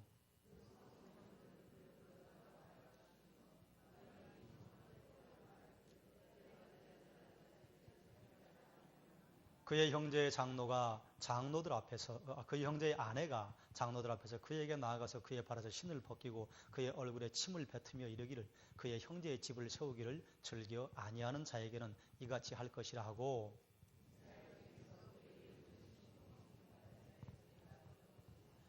아멘. 자, 이게 이제 수혼법이라고 형님이 결혼을 했는데 자녀를 낳지 못하고 형님이 먼저 죽으면 동생이 형수에게 들어가서 대를 잇게 해줘라. 이게 요즘 이 관습으로는 이해가 안 되잖아요. 뭐 이런 일이 있나? 이건요, 하나님께서 인간됨을 유지하도록 상식선에서 해결하라고 하는 방법입니다. 왜 그런가 하면 불과 우리나라 한 30년, 40년 전만 해도 여자 혼자 아이를 키우고 산다는 게 얼마나 힘들었습니까? 그런데 2000년 전, 4000년 전이에요. 형님이 결혼을 했는데 아들이 없이 형수가 혼자 되었다? 죽습니다. 왜 그런가 하면 당시에는 어려운 일을 당하거나 만약에 그 성읍의 장로들에게 재판을 요청하려면요 13세 이상 되는 남자만 재판 청구권이 있습니다. 남편이 있으면 남편이 해요. 남편이 없으면요 아들이 해줘요. 아들이 없으면요 법적으로 보호받지 못합니다. 그래서 법적 보호를 받을 수 있는 후사를 만들어줘라 그 말이에요.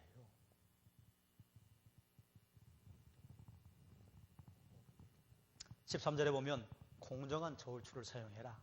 서로 다른 거 쓰지 말고 똑같은 거 써라. 그리고 26장에 보면요 1절부터 11절까지 다시 11조에 관한 말씀을 하십니다. 토지의 첫 소산 하나님께 드려라. 그리고 그것을 레위인과 함께 즐겨라. 3년마다 11조를 내라. 그래서 레위인과 고아와 과부를 위해 사용해라. 그러면 너희에게 복 주겠다. 너희가 다른 사람들에게 먹을 걸 남겨주는 모퉁이에 음식을 남겨두고 포도나무에 포도 과실을 남겨놓고 감람나무에 감람 열매를 남겨두면 내가 너희에게 복 주겠다. 복 받는 길이 두 가지입니다. 하나님의 말씀을 따르는 것. 그런데 거기에 포함되죠. 하나님 말씀에는 하나님 사랑, 이웃 사랑이 들어가기 때문에 다른 사람들에게 구제하고 나눠주고 다른 사람들을 상식 이상으로 대해주면 내가 복 주겠다. 복 받는 길이요 정해져 있습니다. 그리고 26장 16절 말씀 함께 읽겠습니다. 읽습니다. 오늘 내 하나님 여호와께서 이 규례와 법도를 행하라고 내게 명령하시나니 그런즉 너는 마음을 다하고 뜻을 다하여 지켜 행하라. 그럼 어떻게 하시겠다고 하는 것이냐? 19절에 이렇게 말합니다. 그런즉 여호와께서 너를 그 지으신 모든 민족 위에 뛰어나게 하사 찬송과 명예와 영광을 삼으시고 그가 말씀하신 대로 너를 내 하나님 여호와의 성민이 되게 하시리라. 여호와의 명령을 지켜 행하게 되면 모든 민족 위에 뛰어나게 하실 것이다. 자, 절 보십시오. 유대인들은 아직도 메시아를 기다리고 있습니다. 오신 메시아 예수 그리스도 받아들이지 않고 있습니다. 그런데 구약의 말씀뿐이지만 구약의 말씀대로 살려고 말씀 열심히 지키고 있습니다.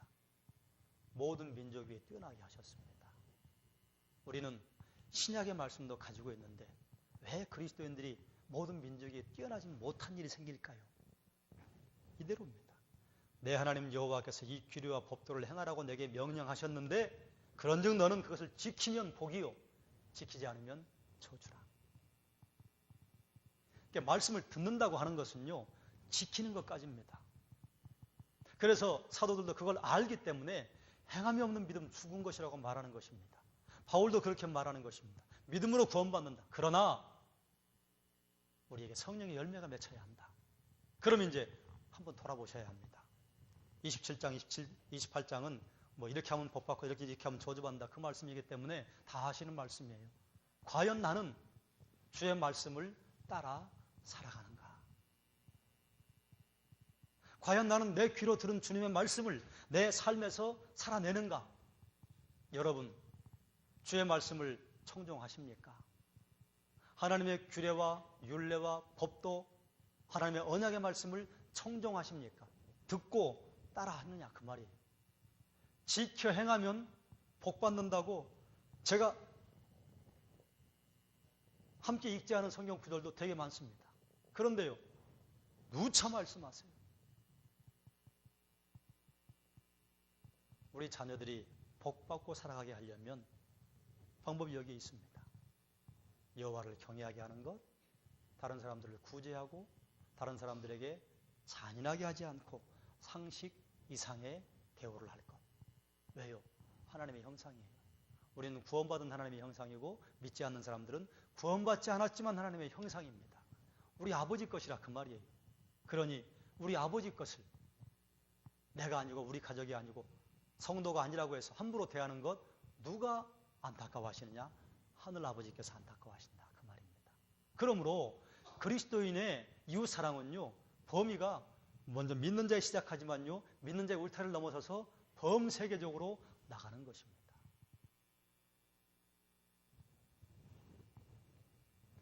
오늘은 한번 기도하십시다. 여러분, 지금 하나님께서 이스라엘 백성들에게 모세를 통해서 주신 말씀 우리가 한번 살펴보았습니다. 우리 모르는 말씀 하나도 없어요. 제가 지난 주일도 함께 나누었던 말씀입니다. 우리가 말씀 봐야 한다, 기도해야 한다. 모르는 건 누가 있습니까? 다 알죠. 그러나 누가 지키느냐? 이건 별개의 문제예요. 여러분, 복받는 길이요. 우리가 복받고 얼마나 좋아합니까? 주야 삼창한다고 복받는 거 아니에요. 우리가 뭐 성령 충만해서 입신한다고 복받는 게 아닙니다. 여호와의 말씀을 따라 살면 복받아요. 그게 뭐예요? 하나님께 영광을 돌려드리고 사람들을 구제하고 봉사하고 그리고 인격적으로 대우하는 사람 복받게 되어 있습니다. 때로는 광야의 길을 가게 하실 때가 있고 때로는 고난과 환난을 통과하게 하실 때가 있습니다. 그러나 그때조차도 우리가 잊지 말아야 할 것이 있으니 주의 말씀. 사랑하는 여러분, 우리가 길게 그렇게 기도할 필요 없습니다. 여러분 말씀 지키셨다면 하나님께 감사의 기도. 그러나 우리가 어떻게 자신 있게 그렇게 말할 수 있습니까? 우리 말씀 따라 살지 못했어요. 그러니 하나님께 회개하십시다. 그리고 우리의 결심, 결단 하나님에게 고백하십시다. 우리 잠시 한 2, 3분 기도하겠습니다.